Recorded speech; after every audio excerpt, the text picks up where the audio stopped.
रक्षण पोषण करना है। हे परमेश्वर एक प्रार्थना, मेरी तुम्हारे चरणों में लग जाए तन मन धन मेरा,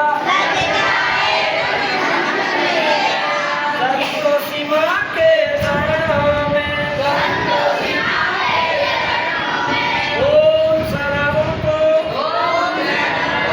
सर्वभूतं को पूजा करवावे, एक सविनाधिपमस्तु आमिर साहे। ओम शांति शांति। भोजन को प्रणाम।